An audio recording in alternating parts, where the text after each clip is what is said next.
Hi, everyone, and welcome to another episode of Practically Platonic. Hi, Sylvia. Hi, how are you doing? I'm doing good, thank you. So, in this episode, we're going to discuss another chapter of Plotinus, looking at on beauty. So, this is a chapter that follows after a discussion of cosmology and the definition of happiness. And in this case, he's talking about what is beauty. It's a good question to ask because this is something that we all experience, an attraction to certain things, and at the same side, at the same time, also a reverse, which is a revulsion towards that which is ugly.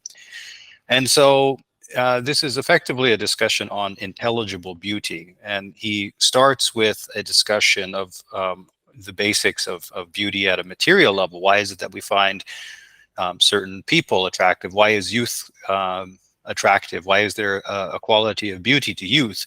And why is it that there can be a quality of beauty also to certain sounds, certain tunes? And then he extrapolates on this and he brings it back to a higher level. So with beauty at the material level in the forms being effectively an impression or an extension of the soul, and then going further, bringing that back to the intellectual world of forms, and then by extension also bringing it back to the one, the good. So this is looking at the nature also of virtue as well. So why is it that we consider virtue also to be beautiful as well? So in my reading of this, it's clear that he's not talking about aesthetics in the sense of looking at material reality and determining based on arbitrary criteria, well, what is beautiful, who is beautiful, what is ugly, and so on. But rather, it's effectively linking the conception of beauty to a higher metaphysical reality, which is something that we have to, start with the basics. And this is something Plotinus is talking about in earlier chapters, where, for example, the junior philosopher can start with the study of mathematics and then from there work into higher metaphysical studies. And it's the same with aesthetics as well, where you contemplate, well, what is it that beauty is? And one of the takeaways from this, I think, is that the material forms that we see up close in reality that draw us and so on are actually reflections of a higher divine reality. And so there's a sort of practical extension to this discussion as well. And there's also the issue of also virtue and vice and how that also, for example, affects our perceptions of beauty. So for example, somebody who is very knowledgeable, wise, considerate, compassionate, and is divine in their orientation will possess a great deal of beauty, whereas somebody who is very much enmeshed in material reality, full of vices and desire and appetite, will not have that quality of virtue. They will be understood, perceived of as ugly and base and so on. So I think what effectively Plotinus is arguing is that we can better understand beauty by looking beyond the material reality and looking at the sort of higher metaphysical implications of this concept of beauty. What do you think, Sylvia, of this chapter? I think that he does talk about the physical aspect of beauty as well, because he does bring up the Stoics and their understanding. So he talks about how beauty can be recognized materially, but fundamentally, yes, what beauty is just the impression of basically the virtues or the forms.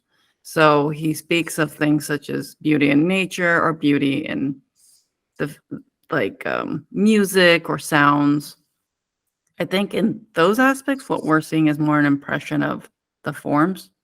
But he speaks to the beauty of like bodies or individuals that we may find even physically attractive, or I want to differentiate between people we may find physically attractive in the sexual sense and think people that just seem beautiful without a sexual component.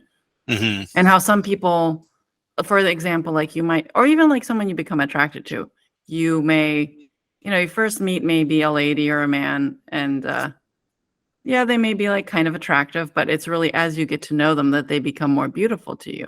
And he actually indirectly speaks of this. He also makes an example of how sometimes someone can seem more beautiful in one moment versus another. And this is not because they have physically become more symmetrical or less symmetrical, which is basically the Stoics' argument on beauty. And I think what his point is, or where he's going with that, is that you are more or less perceiving the impression of virtues. Because he says in the first section of this chapter that it's not so much the substrates of the body that make the body beautiful, but it's the body's participation in the virtues. So the more the person in actions, I'm assuming, and their soul is participating in beauty, the more we as individual, the other can maybe perceive that in the other. And it made me think about a little bit about, like, why we have instant connections sometimes with certain people, even when it's not romantic. I think even friendships, that Hmm. connection you have with someone, I think personally that is in a sense recognizing the beauty in another, right? Because you begin to appreciate the person, want to be around that person, care for that person. When aspects of the virtues that you participate in and the beauty in you recognizes that in another person. And he talks about that later in relation to all beauty, why we are perceiving beauty to begin with when we see things to be beautiful is really that we are perceiving what is in us outside of us. And I think sometimes most people, we don't even perceive that beauty in ourselves, but we are more prone to understanding it in the outside world or in another. And I think that it is easier for a lot of people to see that beauty outside of themselves because of those material obfuscations in ourselves, which are often, psychological impediments we have with ourselves, different insecurities, or the, not full understanding of ourselves on even a more, and the psychological to me is material because it's tied with our brain, our neurology, our temporal experiences, and that sometimes blocks us. But we have less of those, blocks set up often with the outside world. We're less judging of I mean, we are, but we're never quite as judging of others usually as we are of ourselves. And I think that's why it's the one way that we can connect with ourselves is seeing the beauty outside, even we are not fully conscious of the beauty inside of ourselves.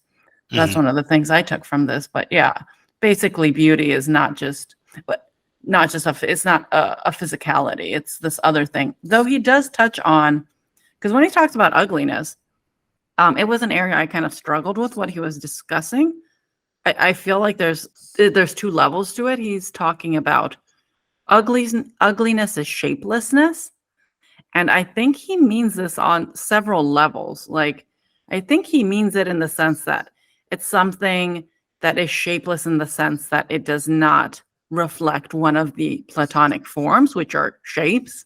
Hmm. Um, I think it might mean something to the effect of the things that have not actually been manifested through the soul, because for the soul to generate, there has to be a form, right? The material has to be formed into something. So I'm not sure if it's some sort of, and I may be very well misunderstanding this, but some sort of like primordial or non-existence, if it's actually like some sort of, I don't know, something that is not come into being. Hmm. I don't understand how things can be shapeless otherwise, or things that are not fully formed as they should be, which can be like in the actual material world. Sometimes the grotesque, right, is things that are shapeless in a sense, that haven't fully formed or been aborted at a certain point of development. So I don't know if that's what he means by shapelessness, or if he just means it on a more metaphysical level of the Platonic forms, or both. Well, I Or think. if one is the other, like if sometimes just like we see the impressions of beauty, we see the impressions of ugliness, which is maybe even like an ugly person, a person who's ugly, like as a person. Like I'm sure we have all met men and women who seemed really attractive, and then they open their mouth and you spend like 20 minutes with them and they're like, oh, they very quickly become less attractive. Is that because there's a shapelessness in them? And that shapelessness is, to use this term that he uses, is that shapelessness the lack of formation of their intellect? Yeah, that seems to be what he's saying, and I would take this to be something that's oriented around whether the person is oriented toward the good or the evil, which in this case is a distinction between an orientation toward the divine versus an orientation toward worldly matter. Mm-hmm. So somebody, for example, as you said, like they might be, physically appealing looking, but they open their mouth and maybe they speak of all sorts of, base things, and there's a sort of ill temper to them, and they're very much oriented around, for Bad example, vibes. acquisition of material wealth and status and physical pleasures, and they truly believe that the only good things in life come from physical enjoyment and acquiring things over other people, and not caring about other people and their well-being at all. And so those sort of attitudes are very much oriented toward evil as he would understand it, because it's oriented towards material reality of the base matter. And so, for example, in Plotinus's thought, somebody who was very much desiring of money, for example, of gold and wealth and status and that sort of thing, would be ugly because they don't have any sort of virtues in the sense of being directed towards a higher reality, which is the one, the intellect and the intellect. So the point is that the more that a person is oriented toward the divine, then the more beautiful they will be, because they will have less characteristics that are a reflection of their desire for material things. That's my take on this.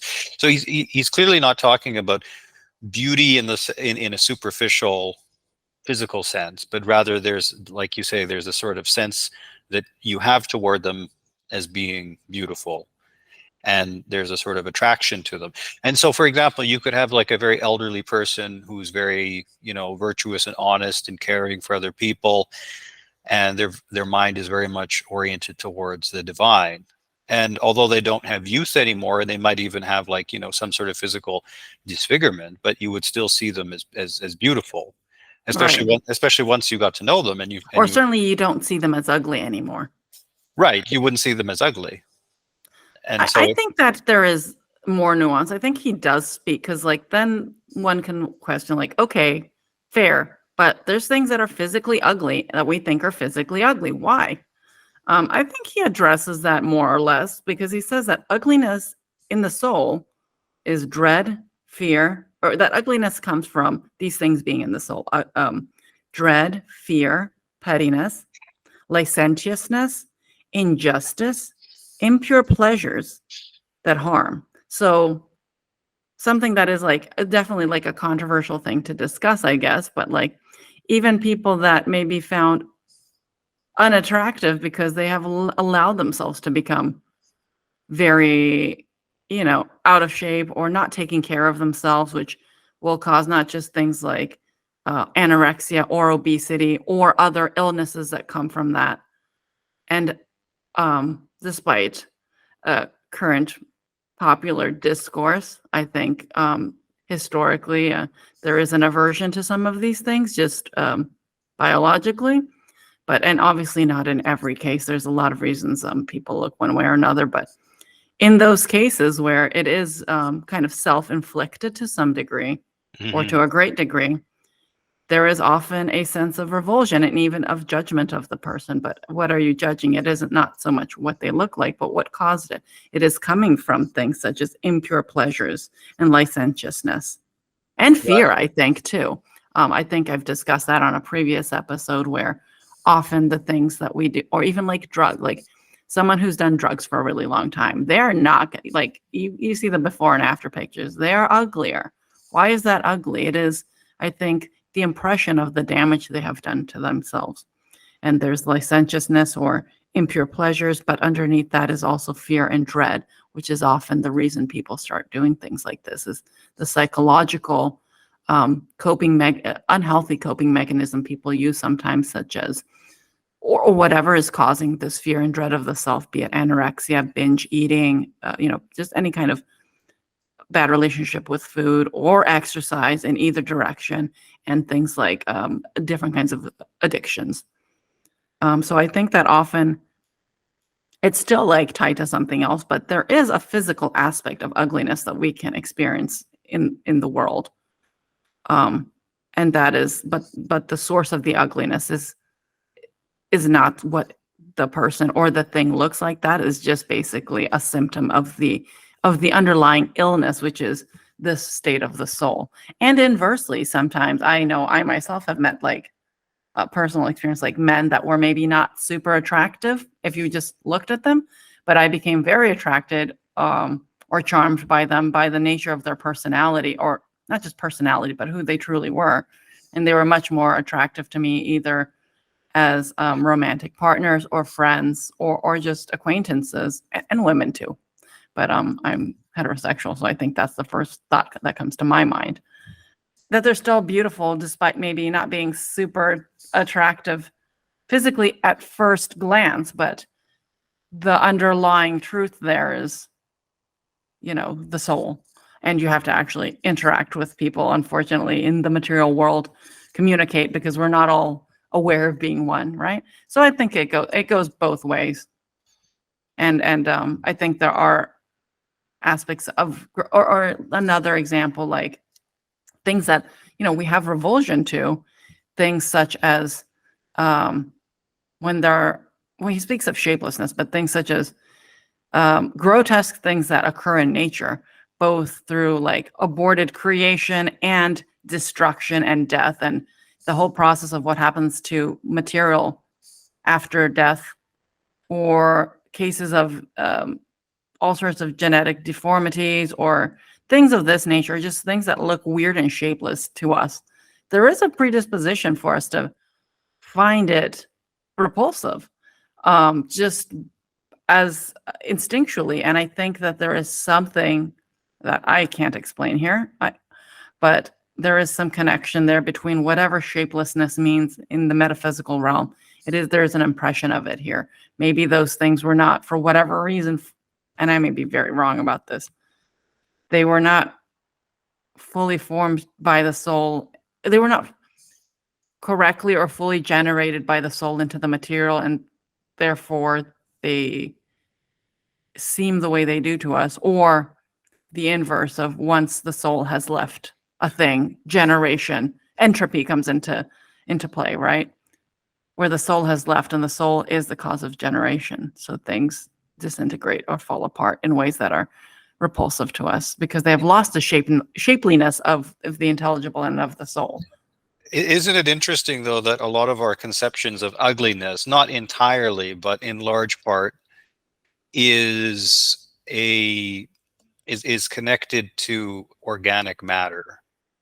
Yes, So, absolutely. for example, if a cliff collapses, you probably don't think that, oh well, now the shape of that hillside has become uglier or more beautiful. Like generally, well, a little bit, but it's not revolting.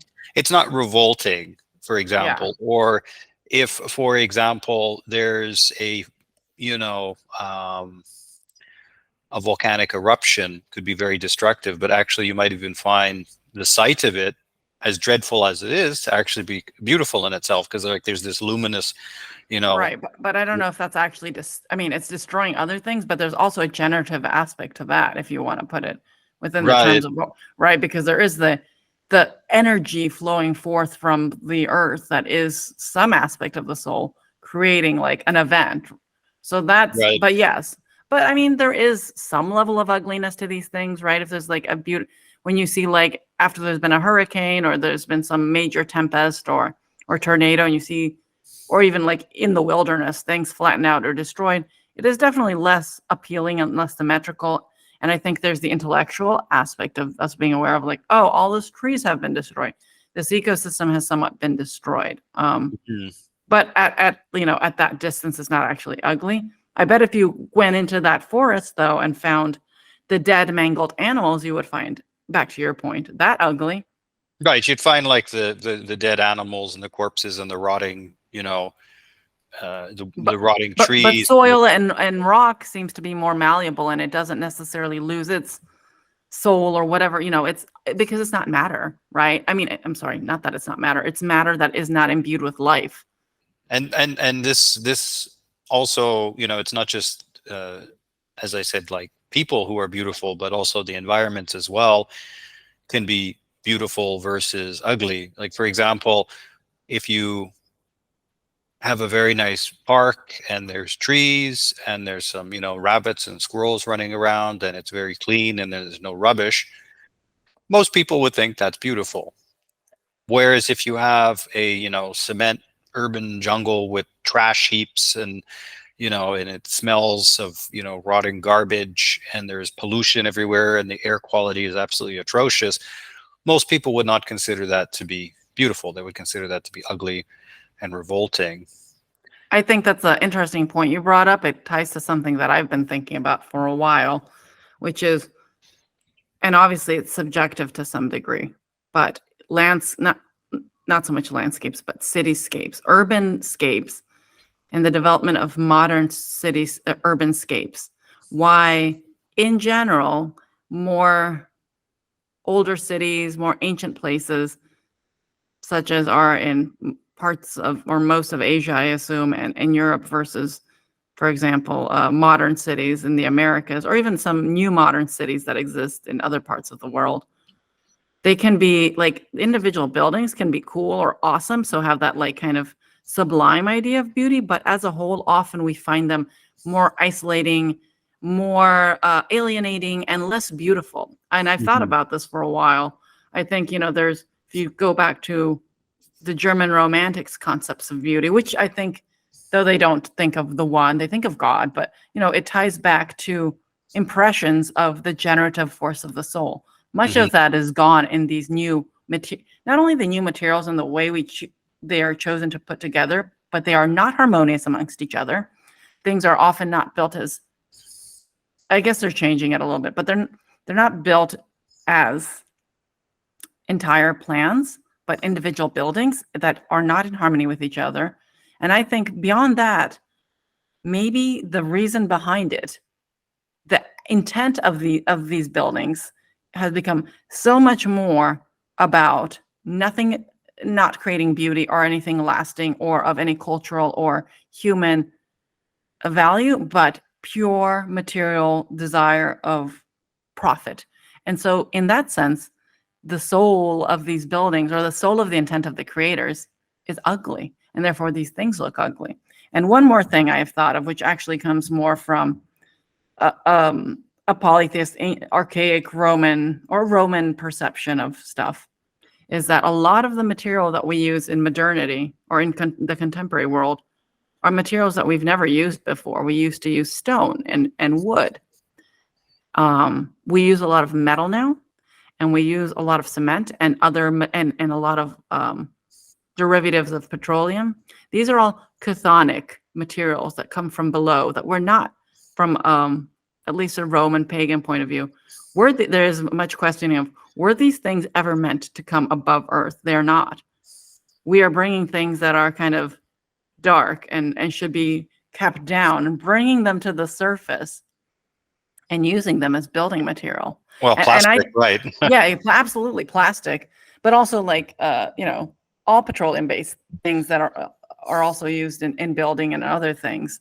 And also what ends up in our air and different, and the fact that we are creating all these synthetic materials that I perceive as being like one step further from the good, because this, as we'll describe in a little bit in the next short chapter, but the good creates, emanates the intelligible, which emanates the soul, which emanates both life and inanimate material. But then often humans take that inanimate material or organic matter and further synthesize it and further create something else, which is creation of man, which I perceive as being one step further yet from the good. And also the intent for why we create these things is for good or ill in like our practical life. It's still not in contemplation of the higher realm. It's in contemplation of creating more material or some sort of creating more, and then the continuation of power or wealth on some, and like human dominance on a very base level, right? Everything we're creating, why we want to make things more efficient, build more things. It's not because we're trying to ascend or contemplate the divinity of the universe. It's because it's feeding into our primordial base reptilian instinct when served by our high mental function, right? So I think there's a lot to be said about the ugliness of modern urban landscapes. And you've given me the thought about why I find suburban sprawl, particularly in North America, but you also see that to some extent Now in Europe, yeah. in Europe as well nowadays. Like in Netherlands, you just find like these housing developments that look like Lego bricks, and I think at a material level, they're not very much different from Lego bricks because there's just so much plastic and other materials that historically we never used, like for That are example, synthetic. that they're synthetic. Like for example, like although you can, although aluminum isn't something that's alien to nature, it's just that using it as a metal is very synthetic and modern. Obviously, it's different from using, as you say, stone and wood and brick. I mean, even like, for example, the Romans used cement, but cement is made from ingredients that you can find on the surface of the earth. For Whereas the you have, most part. And I think, for the and most part. obviously this is all subjective to some degree, because there's going to be a bunch of postmodern architect people who are going to say we're full of shit. But it is a thought that is shared by a lot of people. I mean, in general, right? People don't choose to go on vacation to American suburbia. They choose to go on vacation to beautiful cities in like the Mediterranean world They for go a to reason. they go to Milan, and they go to Paris, and they And they go go to to Greece. They go to Vienna. They go to Santorini. They don't go to the suburbs of Los Angeles. Right. And they don't go check out, the local offerings at Walmart. They want to see the farmers market in, Yes. the square in Bologna on a Saturday afternoon and eat Right. fresh, organic, healthy, locally grown vegetables. They're not interested in Or like right. Or whatever you can get. even in places like Japan, which you have much more reference for, but like if you were to go to places like old Kyoto versus modern Tokyo, not that there is like a kind of wow factor, I'm assuming, to like the way Tokyo is, but it's more a commentary on technology, and it's more just, I'm assuming, like awesome and kind of overwhelming in a sort of bizarre way. But I don't know if, I mean, some people might find that beautiful, but I think it's people who may not have a very romantic view of beauty. I don't know. I mean, you tell me. I haven't been to either of these places, but the difference between like the nature-oriented beauty of the Japanese historic culture versus the modern pop landscape Well, Japan. if you go to downtown Tokyo, in the newly built areas of the city, then it's a lot of prefabricated buildings. Hmm. Um, they generally will run things in a very orderly way. So it is very much orderly, and you don't really sense chaos. But as you say, there is a wow factor there. And it's probably the same sort of impression you get walking along the Vegas Strip. So there's a lot of sound, there's a lot of music, there's a lot of lights, and there's a lot of temptation. So there's restaurants with big signs trying to, and with like, neon lights and everything trying to draw you in. And then there's all sorts of, shops and stores and so on It's also. full distraction, it sounds like. It, Is it it more it's full pedestrian? distraction. Is it also more And pedestrian? it's very pedestrian, but at the Okay, same yeah, time that's a too, different yeah, that too. Tokyo Which also makes allowances for a lot of cars too. It's just that oh, pedestrians and cars share the same space, and it's super efficient with public transport, which is what I right. really like. But to your point, when you go to a city like Kyoto, in the old areas like Gion, or if you go out to one of the neighboring old cities of Nara and you walk around those old parts were all built using the principles of feng shui, like the Chinese art of, I Design. suppose you could say, architecture and landscape design. Like composition and design. It's composition and design, and Yeah. that was and in some ways too.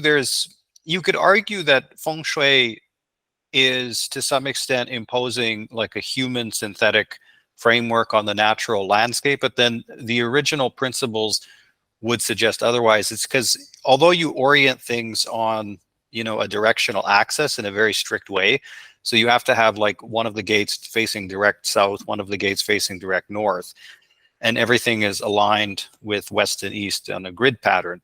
But they would say in this case we're actually orienting ourselves towards the stars, because Right. originally all of that sort of design is oriented towards like true north and the stars as well. And, Right. and there's also a sort of hierarchy that is connected with that as well, which is why things are designed the way they are in that very traditional way. But the point is that this is very different from the typical suburban design, which is the suburban design is very orderly, but it's also antisocial, brutish, Mm-hmm.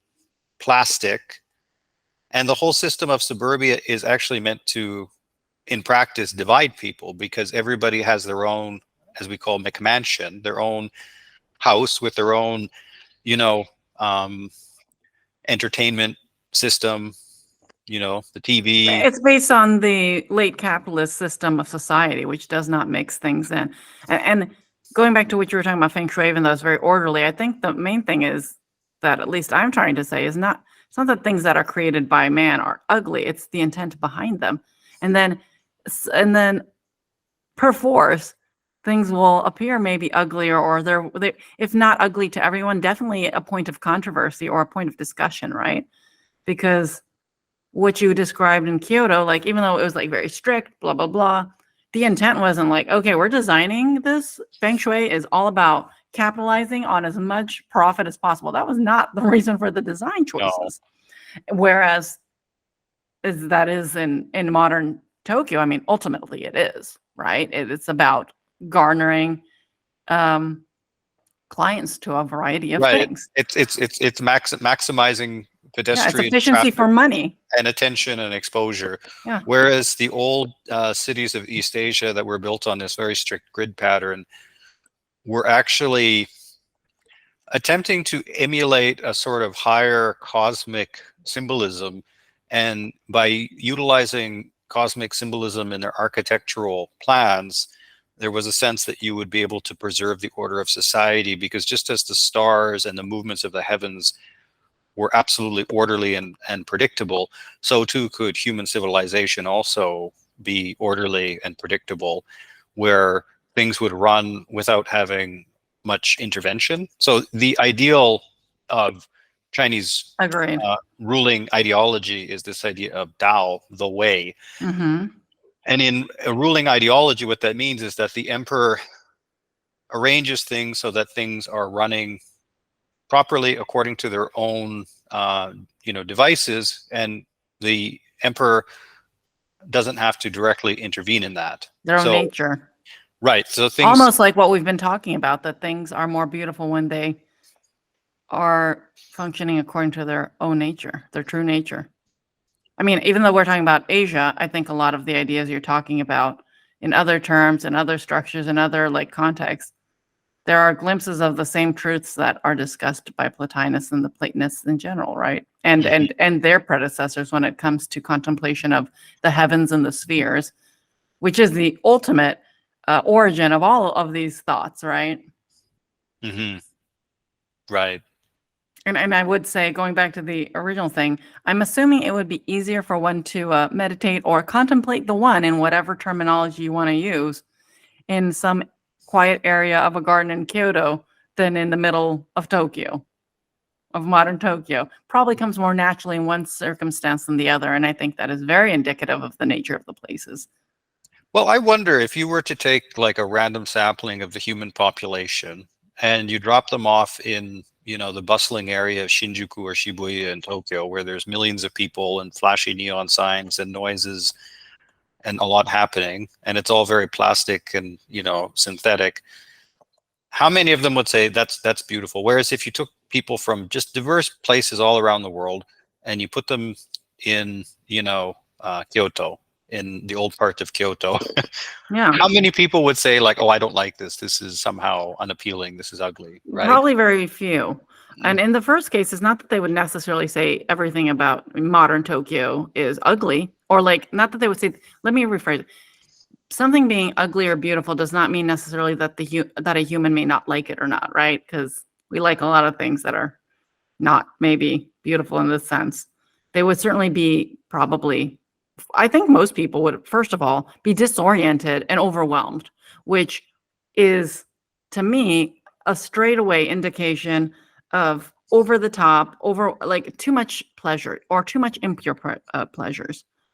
And secondly, they may find it intriguing, interesting, wow effect. It's more like an intellectual comment on like like almost like comedic on some level of what humans are capable of. But I don't think they would feel reverence Hmm. and a sense of serenity and beauty. I mean, there is definitely people who are like that, but that is a group of people, I think, with value systems or philosophies that differ very, very much from what we're talking about. Certain Right. kinds And of transhumanism, stuff like that. even at a mercantile level. So, for example, you have two businesses. One of them is selling, for example, tea, right? Or maybe we'll take an example of a cafe. There's a local cafe. It's very down to earth. The interior is very nice. It's made with wooden furniture. They have some like tasteful paintings on the wall. There's nothing really, synthetic or fake or franchise feeling about it. And everybody there working there is very warm, and it smells like, fresh muffins baking in the oven. Hmm. And hopefully they're being paid like decent wages. Right, Let's right, pretend they are. Some places they are. right. And there's a sort of aesthetic to that that's different Uh-huh. from a all you can eat buffet with flashy neon signs like Or even just going through like the drive-through, getting your coffee there versus getting your coffee through a drive-through McDonald's. Even though some right, people, love that stuff. Like in general, when I think when most people think of a McDonald's versus a nice cafe, they do not find the plastic neon McDonald's that I usually also think of grimy, dirty, the smell of exhaust from the cars going through the drive-through. That is not beautiful. right, right. And so And there the underlying reason that it is like that is not beautiful. Maximizing profit for this entity above beauty, harmony, health, anything else. also like the beauty of the relationship, for example, in like the local cafe run by Oh ma and yeah, pa who know their totally different. customers by names, right? Oh, I mean, it's like, isn't it like a meme basically? I've been in a McDonald's twice in my life. Once because my friend wanted to go in one, and I'm not trying to act. I really freaking don't like McDonald's, or I don't like most fast food, but I have had very little interaction with this. And the first time was when I was a child. This is kind of funny. We were driving across the United States, and there was nowhere. I was really late. There was nowhere else to stop and eat. And we stopped and we got McDonald's, and I didn't know what to get. Burgers freaked me out. I got chicken nuggets, I think. And I kid you not, 5 minutes after I ate this stuff, I like projectile vomited it in the McDonald's. And then my dad got me something different. And I like shortly after vomited that too. And and that was like, yeah, that shit's evil. I never again. Now, this brings to mind the interesting reality of Italy, in that although you can find McDonald's here, it is relatively rare compared to as it would Thank be God. in America. And generally, when I have ever walked into a McDonald's in Italy, it's mostly young people and Oh tourists yeah. who are in there. But the aesthetic in Italy is very much oriented toward pleasurable places, pleasant places. So, like if you go to a nice restaurant, it's tasteful. There's paintings, there's plants, and in the summertime when the weather is nice, everybody loves to sit outside on the street. But even casual restaurants, you don't have to be like wealthy to go and have a Right. meal somewhere that's pleasant. Whereas in America, there's some beautiful restaurants. They're very cool. And a lot of, but generally those places are for, you got to make them, you got to make money. You can't afford to go. And people in America who eat out in places like that are making significant amounts of money. Whereas in Italy, people go out to eat much more often. They're not making that much money because the food's not, it's not that expensive, and it is not as divided. It's more human. It's more harmonious to the entirety of society, which unfortunately that is changing more and more. Is the thing we are talking about, this kind of late capitalist, material focused reality that we call globalism or American imperialism, whatever you want to call it. At this point, it's globalism, as far as I'm concerned.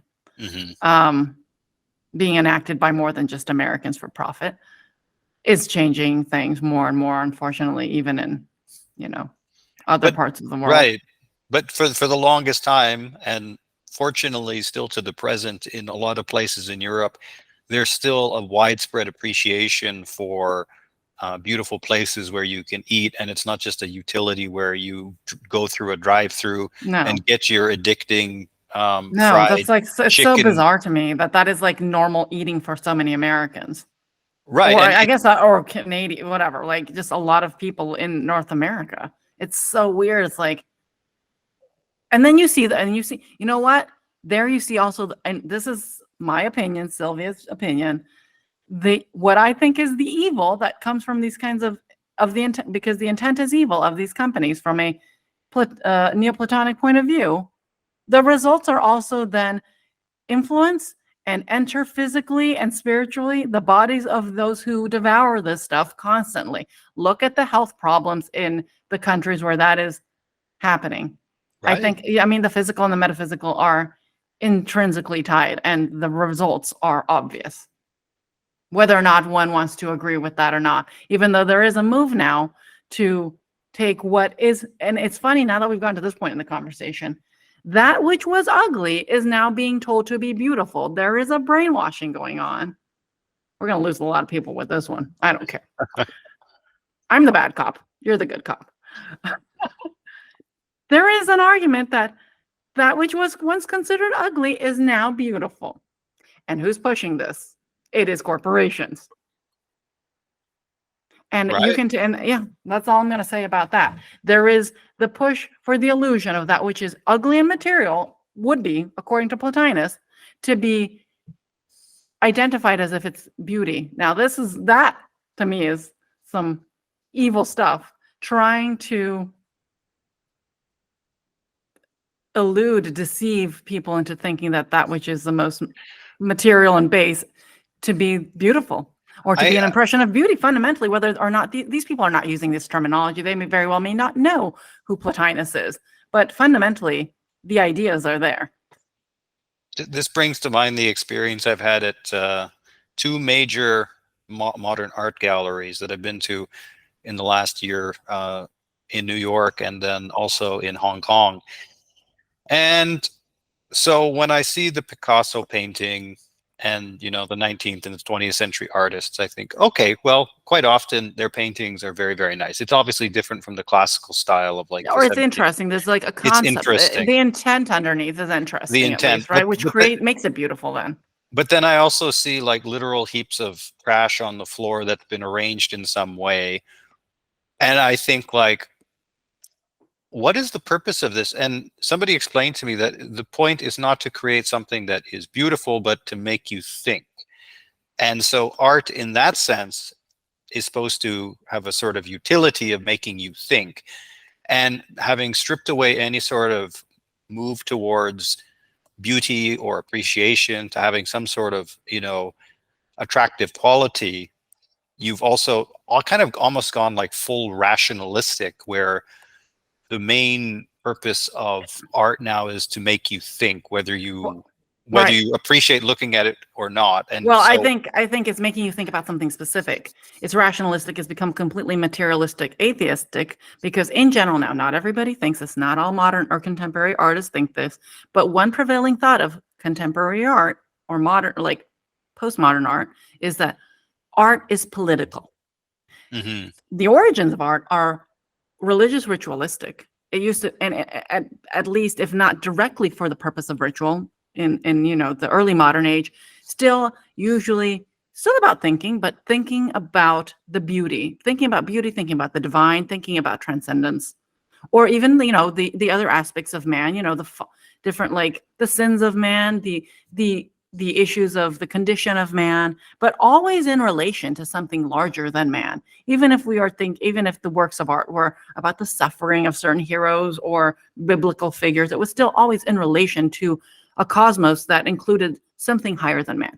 Now most art, especially the kind of art you're talking about, is political. What is politics? It is the rules of man. It is a world that is atheistic, materialistic, and the only thing that exists is a focus on what's going on materially with man. It's about politics. And I personally am very bored by political art. I am very bored by it. There's like, okay, there's only so much you can say, and either you're going to change things or you're not going to actually change the circumstances of us while we're in this body here. But beyond that, it's so temporal. But I think that's why it's ugly, because it's not because it's just about making you think and being rational. It's a rationalism that stops at the material atheistic level and never contemplates anything higher than that. Right. There's no discussion of There's nothing beyond it. There's metaphysical reality. there's a pessimism to it, which is the best that can happen is only creating our physical or visceral experience here to be a little bit more adequate. And usually it's a focus on how terrible things are, never a focus on how things may be good in even the our temporal life. Not always, but generally. This brings to mind the thought that I've had in the last couple of years, where it's obvious that you can't make everything and everyone equally beautiful, but you can actually make everything equally ugly. So That's true. there is a, almost, maybe it's even conscious, but I think for a lot of people it's unconscious, a move toward instead of beautifying things, but the opposite of like anti-beautification, where if you make everything, as you say,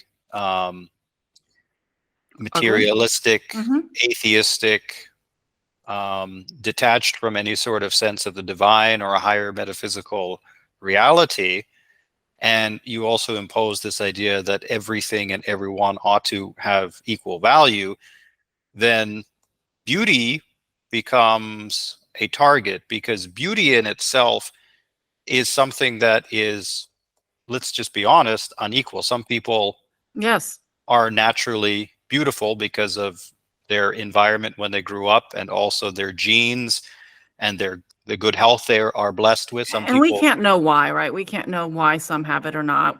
It's unequal. We can't sit here and say we know why, or that it's that we can't pass judgment on why someone or something is made more beautiful than others, but it just is that way for whatever reason. But if you make everything ugly, I don't know if this is where you're going with this, but once the powers that be that are choosing to make everything ugly, if you make everything equal and by equal ugly, what is forgotten beauty? And then what are people? It's easier to sell to people that are surrounded by ugliness, because all they will know now is the material, and you can sell shit to them and you can control them. If you eradicate from the human consciousness or from the collective consciousness the idea of the sublime, of the divine, remove the divine, and people will only have the material to look toward, and will therefore spend all of their energies on that. And those people who are controlling things clearly are there. I mean, for the most part, they're sociopath and narcissist, which I think are terms that are psychological to certain behaviors, genetic or created, but they are the physical manifestation of the ugly. To me, like they are the ultimate physical manifestation of the ugly in humans. Because if you look at I think without a doubt, every horrific leader, tyrant person, they've been some sort of egomaniac, psychotic, or sociopathic narcissist. All of them. Or turned into that, or like gone mad in some cases, but that's what's going on. We're being run by a bunch of crazies. We're being run.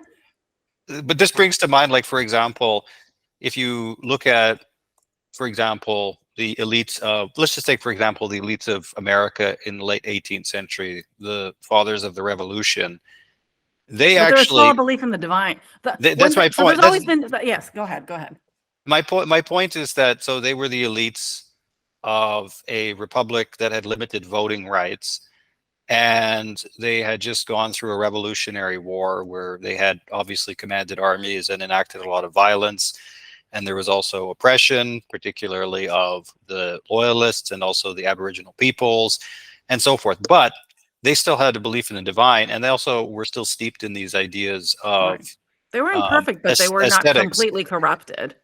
And so what did they do? Well, they built libraries and public buildings. And so, for example, and then, once you go on in American history, you also see like the architecture of Washington, D.C., like the Library of Congress is an absolutely stunning building externally and internally. There's mosaics and there's paintings. And it was very much done. Uh, it was done with the idea of creating a beautiful space, and it was intended to be a public space as well. And this is starkly different from the sort of ideals you have now, where a lot of public places are built in brutalist architectural They plans. did not, though tyrants have always existed, and certainly in materially, or like at the end of the day, doing things that were more horrific and in practical senses than most things that happen nowadays. As flawed as those people were, there was always still, in general, and there have been some occasions in history where they were not, and they stand out. There was still a belief in something beyond them, or some that they were not the ultimate. The kind of, I guess, egomaniacs that run things, both companies, corporations, countries, indirectly or directly now, they are living the ultimate hubris, which is they believe in nothing beyond the material. So they themselves, being at the apex of power of the material, see themselves as mortal gods in a sense, right? They see The themselves as the Elon Musks architects of of this world, creation, the architects of they are, creation. yes, and they're not, though. They're very flawed people who have fallen prey to all of the ugly aspects that Plotinus speaks of, as far as I am concerned. The Elon Musks, the Soroses, the either side of the political, I don't even care which side it is. All of these people that have reached their motive is completely, as far as I know, or at least their actions speak what I don't know of by not knowing them personally, or what is in their mind, is that they act with a level of hubris where they believe that they are the ultimate and there is no beauty, there is nothing beyond what their need for power and control. Right, and this also leads to the inevitable desire for power, and power being the ultimate, considered to be the ultimate good, and Right. the ultimate goal of Yes. life. Exactly. That the true nature of reality has completely been suppressed, because even, most of, by 21st century standards, most leaders of the past would have been considered tyrant. I mean, now we live with the illusion of democracy, or like, some sort of democracy, whatever that means in actual practicality. But most previous rulers, monarchs, may have been seen as tyrants by today's standards. But even they were somehow kept in check on some level, except for the very worst of them. And the ones that were considered tyrants, usually in their own era, are the kind of people who did display the level of hubris. I mean, there's countless plays and morality, art on this. Those who thought, either doubted or thought themselves above the gods or God. That level of materialistic, atheistic hubris. But in general, even the rulers of the past throughout society, through all different societies, at least what kept them in check to some degree is a very real belief that there was something bigger than them that they had to adhere to, because that was the order of reality. We have thrown out the order of reality in modernity, and you can see that just going on the internet, like people's idea of what is reality. People are losing their minds. They have no sense of what anything is anymore, even in the material world. There's conspiracy theories on literally everything now, because people have no idea what anything is. All of it has been thrown out the window, and it's being created by whoever the person in power this decade is. And it'll probably change depending on what is, not what is truth, but what is most profitable to them in the next years. Right. And Right. that is seen in the scientific community as well. What Mhm. is published, what is not published, what is funded, how we use how statistics are used. Right. And then you have people, and the inverse of that is like the level of conspiracy theory of people thinking that dinosaurs aren't real, that the moon isn't real, that the earth is flat. That's because people have been lied to such a degree now, they don't even know what to think anymore. They're all over the place. Right? Right. So And we have a group of people, I've noticed in America that often the response, especially in America, this is a very American thing. but the response to this from the right is usually just like, "Oh, people need to go back to God and the Bible," Right. Well, I mean, which and from a which is Christian point of view, that makes sense. And it does, there is an overlap there. I don't want to like, I'm not Christian. There is an overlap there with at least the general orientation of the things we're discussing though. it's culturally specific. Where Right. if you're born and raised in a predominantly Well, I'm sure if you Christian go to the or Middle East, there post-Christian will be society, people who say that the rapidly changing modernism of aspects of the Middle East are, satanic and evil, and they're not practicing Islam correctly anymore, and people have become materialistic. And I'm sure there's that discourse too. And similar discourses. I mean, this is also true in, I think, Eastern thought, New Age, and whatever we want to think about. New Age is really a symptom of this having happened anyway. But any religion nowadays would tell you, or any even just philosophical thought that's oriented towards something beyond, is like, yes, clearly what's going on is this is not working. This is not it. And each one's going to say it in their own way. I would say the biggest challenge to reviving non-atheistic faith. I mean, can you have an atheistic faith? I guess you could. No, Like well, yeah, there is an an atheistic faith. ideology. I think that's what it is. I think what we've been discussing is an atheistic faith because they're still blindly following of what is being told to them by certain, like there's, I think, strict adherence without thinking, groupthink of political ideas is atheistic faith. Right, and but I think too the largest obstacle to reviving philosophy or thought practices that go beyond today's materialistic, atheistic, logical, positivistic lifestyle is institutional religion, because it's not enough to just, for example, say, well, why don't you go and study theology? But usually there's a church attached to that, which is a very human institution. And a lot of people are turned away from going to church or whatever sort of religion they were brought up in, if they were, by the fact that you have to deal with real people with agendas and that sort of thing. That is just as true in the other option, which is fully has no redeeming qualities, in my opinion, right? Beyond like slight, maybe in moderation, some pleasure in this life. Right. And The opposite being, just fully going into like just living a materialistic life.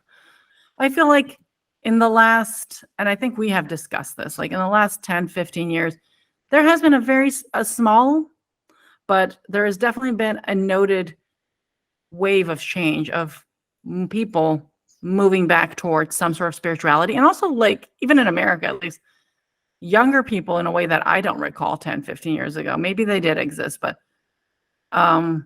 being more, and especially now that we have social media and this kind of thing, going back to church, going back to religions, whether or not I agree with, I'm not saying I agree with them. I'm not saying that, I feel one side is that, I guess I do think they're more right in some aspects, but there's a change toward people going back to institutional religions, like very like Bible-based American denominations of Reformation, Protestantism, or like different, things that have branched off from Calvinism in this country, or even other churches that, the other like more modern, more liberal Christian churches that have developed, which that's a whole other discussion if they're like really that's the interpretation of their own text, whether or not they're being true to what they should be doing, or if they're just trying to be lax so they can get as many followers as possible. But there's definitely been people who have been turning toward either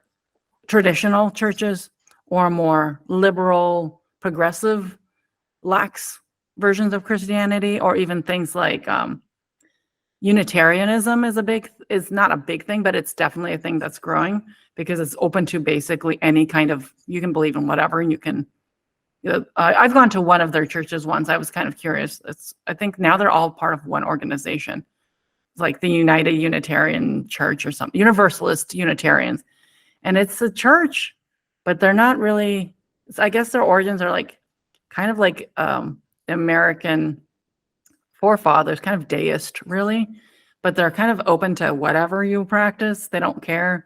They just kind of have like these different topics where they pull their scriptures from different religious texts and even different poets and philosophers, and they discuss different human conditions, but always aimed toward a kind of in context of a transcendent reality, of divinity, of something, of the non-material. But it's open enough that you can kind of have your own thoughts. They're not like specifically telling you to believe in anything, just that there is something beyond, and kind of to follow the traditional virtues. But we're like really getting off topic now. Right. Well, we are, and we're not, but we are.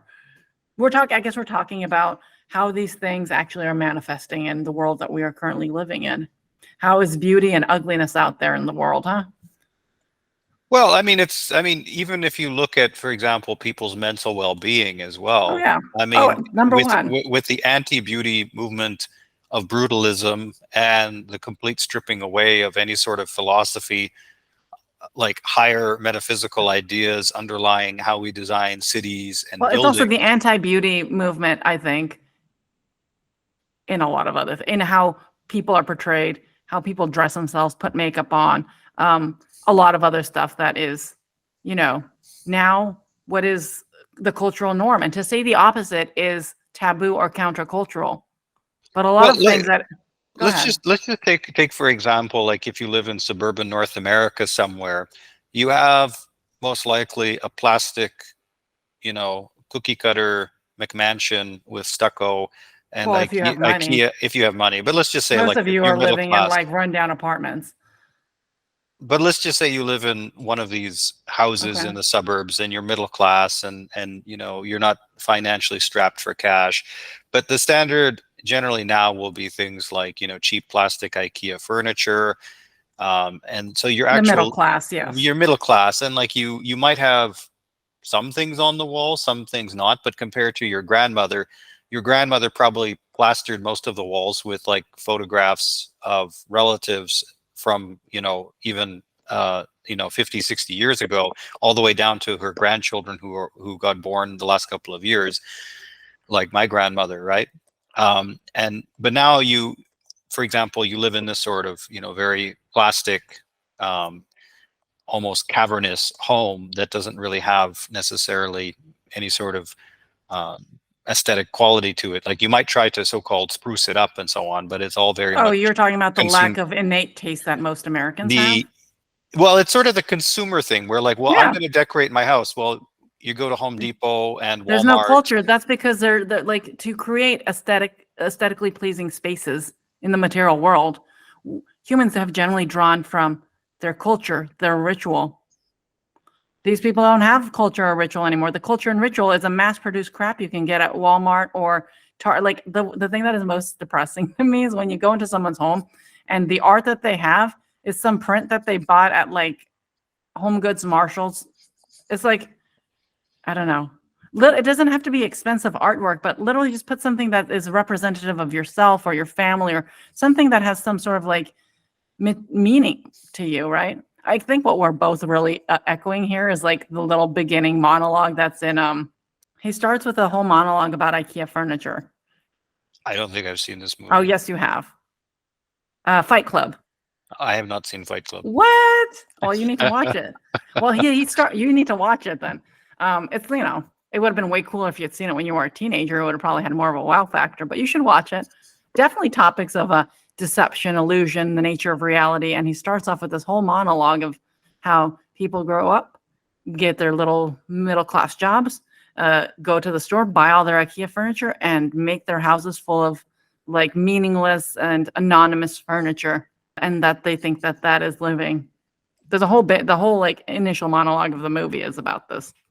And so, but not just the housing arrangement too, but so you have the house and so on, and your house is in suburbia, so inherently it is antisocial because it's not facing a public street. It might face a cul-de-sac, and if anybody wanted to find your house, they'd have to use Google Maps because The zoning laws. I mean, the the zoning laws zoning, in the most of zone. North America is the commerce is over here. You get Mhm. in your car so you don't interact with anybody. You get on a freeway, you go buy your shit, and then you take it back to your little house. And that is your life. And you don't walk anywhere. And you don't interact with nature. And you don't interact with other people, which are nature because we are part of nature. We are animals that have evolved in whatever manner on this earth. It's just about completely alienating people from the reality of the earth they live on and that And which was so created by the good. so the aesthetics there in your home life are non-existent or poor. Your city is designed with no proper aesthetics or any sort of, Mm-mm, human spirit to it. You mm-mm. buy your stuff in a giant shopping mall or something like Walmart or IKEA, just this overwhelming, supermarket experience. And then on top of that too, unless you have a lot of money, you're probably going to be eating in very plastic restaurants as well. Right. So you're constantly surrounded by anti-beauty. It's not even Yes. ugliness, it's like anti-beauty. And so it's really no wonder that a lot of people are very, very miserable today. Oh, And absolutely. Number one reason when I first moved to the United States, I was depressed for 6 months. And only like near the end of it or afterwards did I realize, oh, or maybe I realized it pretty early on, actually, now that just like the sheer ugliness of everything depressed me. And the ugliness and the isolation depressed the hell out of me. And I was living in a suburb of Los Angeles, one of the ugliest places on the planet, in my personal opinion. And I challenge any Los Angelino to come and tell me that, parts of South LA and South Bay are pretty. but even within the United States, like when people want to go, as you said, like on a vacation, they don't go to the suburbs of Los Angeles, They they'll go go to to Washington, the D.C. or natural parks that Manhattan exist.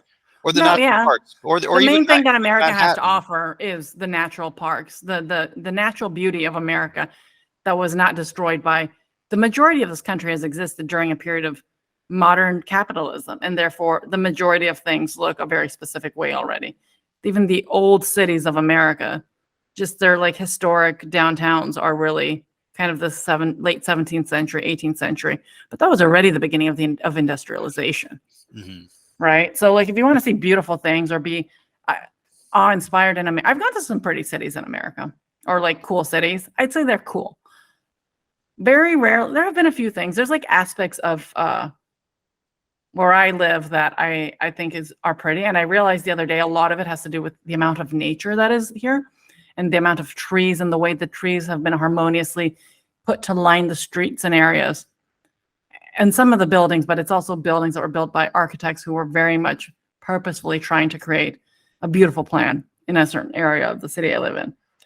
But in general, in America, the only places where I felt like, like you feel like a sense of the good, of the beauty, it's only been in natural spaces. Very, very rarely for me in urban spaces. Very rarely have I got like Chicago or I haven't been to New York. I don't know if New York. I feel like just San Francisco.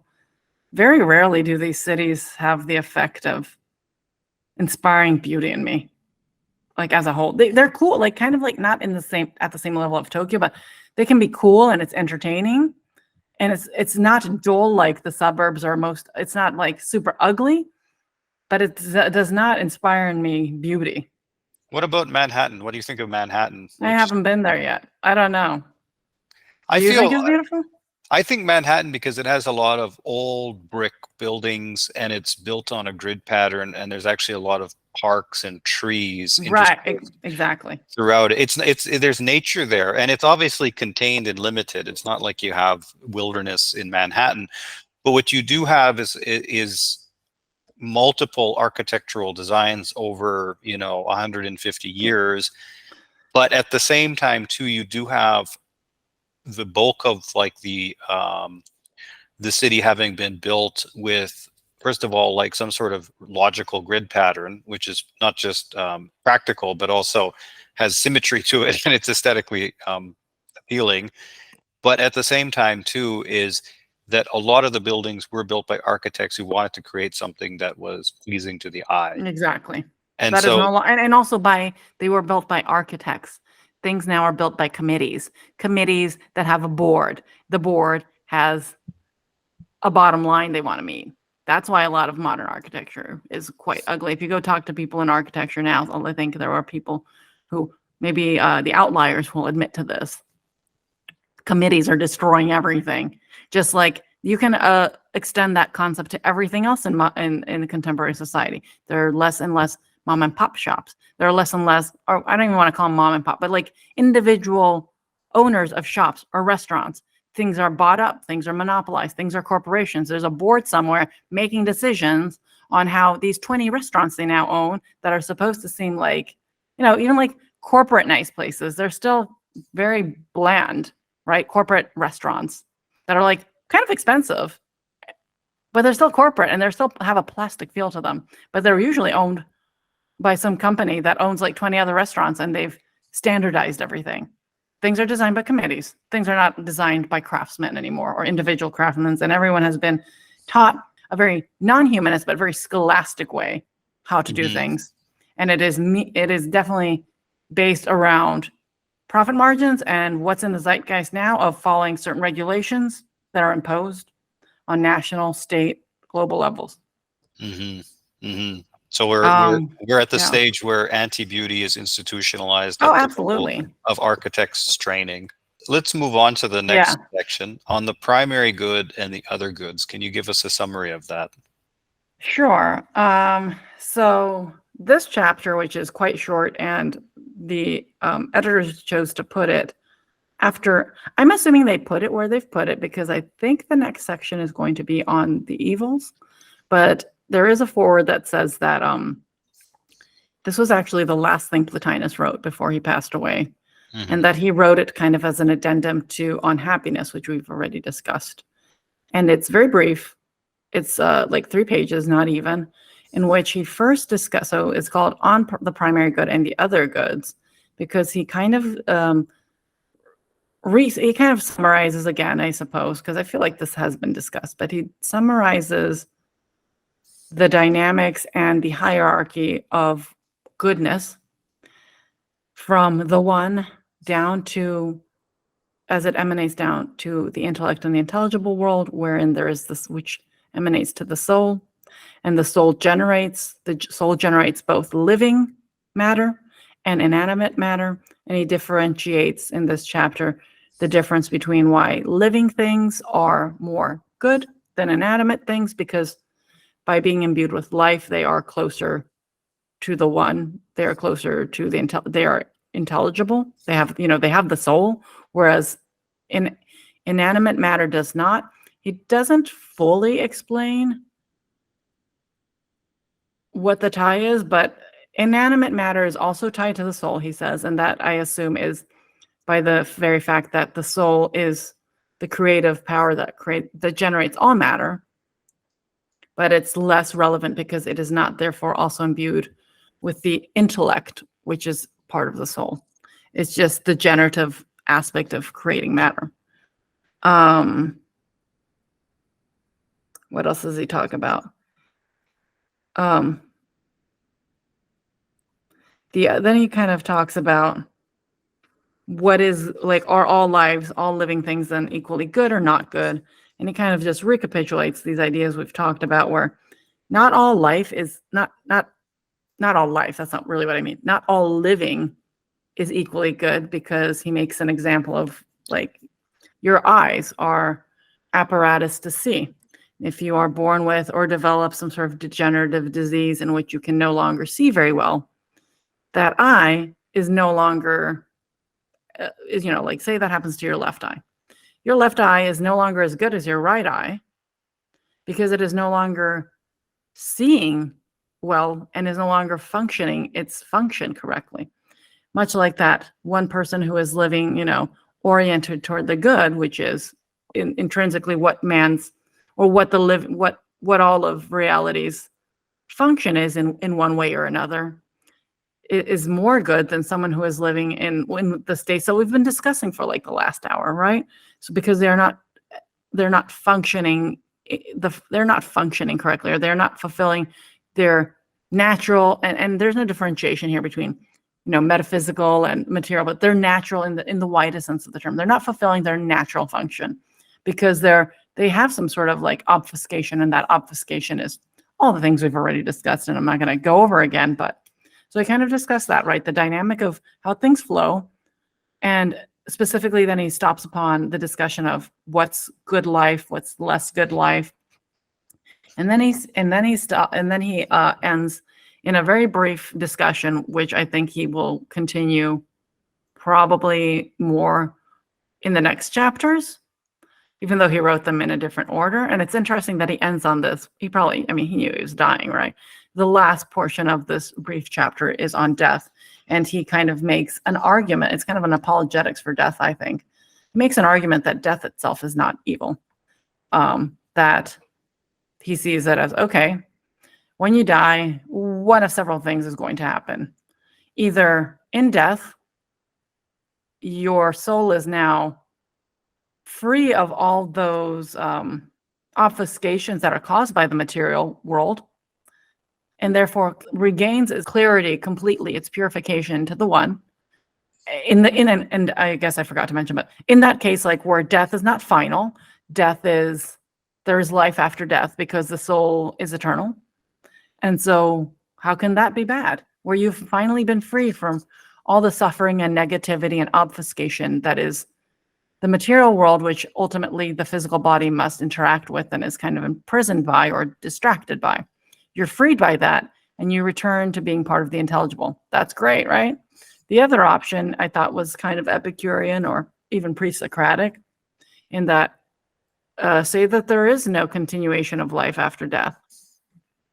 How can death be bad? Because if it's nothing, because bad can only be, so he makes an argument that things can only be bad by living things that are able to be victim to or create some sort of deception or material illusion away from the good. So only sentient, or I don't even know if sentient's the right word, but only living things can do bad things. So death is not living. Death is not an entity. It's just nothing. So nothing can't be bad. It's just nothing. And then the third option is that, like, well, what if there is an afterlife of punishment? What if after death you go to like hell or a punishing Hades? And there he says, well, it's not death that's bad. It's because the soul of the person, which one can assume even in life, they were bad people, right? For all the kinds of things we've already discussed. It's not because their body, it's not the body, it's the choices and the lack of virtue that the soul or the lower soul participated in. So even then, it's what's bad continues to be the sentient, the life. The life may go to hell or Hades or whatever because of its choices. It's not, your bones and the bits of like remoldable plastica material that's bad. It's the soul's decisions or the soul state, which is, I'm assuming, incapable of he doesn't get into it, and I don't know, he may get into this later in different chapters, but I'm assuming that he might have contemplated that to even be a possibility only if this soul was so messed up that even after being separated from the body, the material, it still remained so obfuscated and unpure and incapable of realizing the oneness of everything, that probably a state of Hades, as in like classical examples of it, or the classical examples of like, the what is it, the Lake of Lethe? Am I thinking of the right place, where these spirits are just like wandering, constantly forgetting in this fog, which I think is like in some way very similar to like the kind of obfuscation that Plotinus speaks to, this inability to like really see where you are, what's going on, and the main part of that kind of bad part of Hades is the lost souls don't know who they are. They are in a constant state of forgetfulness. And what is this attachment to the material, or this inability to ascend that I guess could happen even after death, and certainly during life, is not knowing our true selves. He's discussed this in the beginning and all throughout. The true self, becoming aware of who you truly are. It is not the body. It is the soul, which is connected to everything else. That our point is re-recognizing the true self. And I think that may be one aspect of, or maybe the reason that something he would even contemplate something like a punishing Hades. But I'm assuming we're really punishing ourselves, right? It's just us still not having figured it out. But even in that case, it's not death that's evil, right? It's the same aspect of us that has been problematic for us the entire time, in the body or outside of a body. It's our own inability, our higher self, the part of us that's not material, of recognizing what we truly are and what all truly is. So he makes an argument. Those are his three arguments for why death itself is not evil. And he does not say this in the book, and I'm not the first to say it for sure, but certainly our predisposition to fear of death is clearly the unknown. And because we are, in good or ill, currently embodied as animals, our soul is embodied here. So all the survival mechanisms of the body, which is to continue to survive, play into this. And I mean, this is like one of the things that a lot of religions try to do, right? Or philosophies, is try kind of to be able to extricate ourselves or come to terms with, or kind of liberate our souls from the predisposition of our animal bodies of fearing death, because that is the bioevolutionary impetus, is to fear extinction, correct? So that's probably why we fear death, but not because it's actually, in the true reality of things, evil. It is just the impetus of our material animal bodies. And that's pretty much what this chapter talks about. It's, like I said, very brief. The part that I found most interesting was his talk on death, because the other parts are really just summations of things he's already discussed previously. I think, I don't know why he wrote it specifically, but maybe, I don't know, maybe those were the things that he thought were most important to re-pontificate on at the end of his life, because I'm quite sure he knew that he was not going to be around for much longer. One takeaway then is basically whether there is punishments in Hades or not, it's self-imposed, in the sense that you're the agent of your own state of being, about whether it's not some sentient god necessarily that is punishing you. Plato discusses it in the Timaeus, that there isn't as much of this, even though it's outside of time, there isn't this idea of eternal damnation necessarily. There is more other ideas of what might happen. This Hades that he speaks of, to me, smacks more of something that might be like the Christian purgatory, more than the hell of the Christians. Well, this reminds me of, in one school of Buddhist thought, how hell is understood as a self-imposed post-mortem state of consciousness, because in the traditional explanation or description of hell in Buddhism, there's these guardians of hell who will take you and put you in a boiling pot of water and oil and torture you.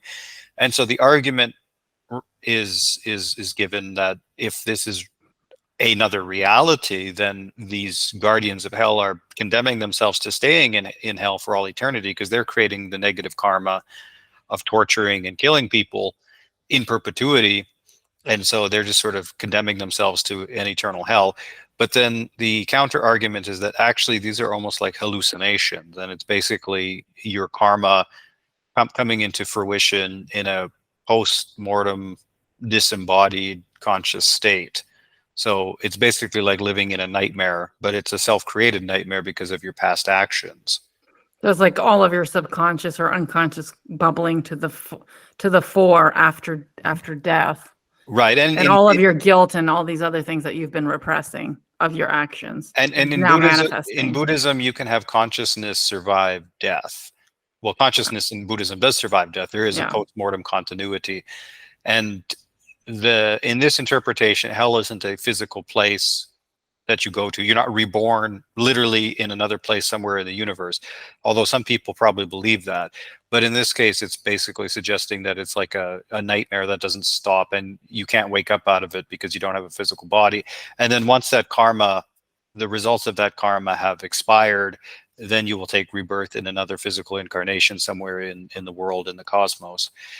So in this sense, maybe there's a parallel where Sounds like the crappiest, most horrible nightmare one can have when one thinks of like the theory that we have dreams as kind of ways of processing our emotions and processing trauma and processing things. Because you said there's a finality to it. It sounds like once the karma's done, once it's all been processed, you can move on again, right? It yeah, just sounds like the shittiest way, the shittiest manifestation, ultimate scary nightmare dream processing situation ever. In yeah. a sense. Yeah. And that's for some Buddhist thinkers, that's one of the problems of death, is that unless you're, a very experienced and very wise, maybe even, enlightened to some extent, being, then you can't control where you go after death, because it's your karma that drives you there. But in this sense, it's that hell is basically a self-created, nightmare that lasts for some amount of time, depending on how severe your karma is. And but it's not imposed upon you by some higher being. I've also heard of the Christian hell being described as really just the absence of God. Mm-hmm. In a more abstract sense versus the more fire and brimstone stuff that is or was preached to the masses is more of just a metaphor or something certainly that was used, to control the peasants. But in more rarefied philosophies of Christianity, it's really just like this absence of God. But I guess my point was, much like what you're describing, there is also a legacy of temporariness and reincarnation in Hellenistic culture and Roman culture that obviously Plotinus draws from in what he may be contemplating as a possible period of suffering or redemption, kind of redemption, really, right? That there's or that you haven't learned the lesson yet. So you got to keep or not so much of the lesson, but you just haven't realized that you're part of the one. So you just keep on experiencing materiality. And I suppose that there is some period of time spent in Hades or whatever we want to call it, and then perhaps a reincarnation. I guess what I'm trying to say is, and we'll see if he addresses it later in the book, but I don't believe that he was really pushing the idea of an eternal state of being in something like Hades, if it existed even at all. No. Yeah. No. And if we look at Iamblichus, I specifically remember him, and he's the successor, one of the successors to Plotinus. He specifically talks about metempsychosis, reincarnation. Right. And Plato also, of course, spoke of metempsychosis. So I think probably Plotinus was on board with the idea of metempsychosis, but he's not really going into that. I mean, he's just not quite yet. He's talking about whether death is an evil or a good. Right. And just so doing the logical argumentation of different scenarios that he can think of. Right. And well, I mean, the one statement here that I found very inspiring was, he says, life is good for those whom it is good, not insofar as there is a joining with the body, but because evil is avoided through virtue. So if you are a virtuous person, then your life can be qualified as good. And it's not that life as an organic entity able to interact with the world is inherently good. It's that the fact that you can actually be virtuous. And so that's the qualifier for whether your life is good or not. It's not just the fact of being alive that qualifies it as good, because you can orient yourself toward the good, the one, while you're alive. I mean, fortunately, human beings have this ability to do this, so we're in a position to do this. Anyways, I think that's a good point to end this on. Do you have any last thoughts? No, I think that's about everything that there is. I mean, it's all very looking at the same ideas in relation to different aspects of reality, or coming to it from different angles and getting in depth on it in different degrees. I guess, yeah, the next section, we've already started talking about it. I think, at least my perception and your perception of what evil is. The next chapter will really get into what Plotinus's ideas of evil are. The next time we meet, we'll talk about what evils are and where they come from. Sounds good. So, we'll see everybody next time then. Bye-bye. All right. Bye-bye.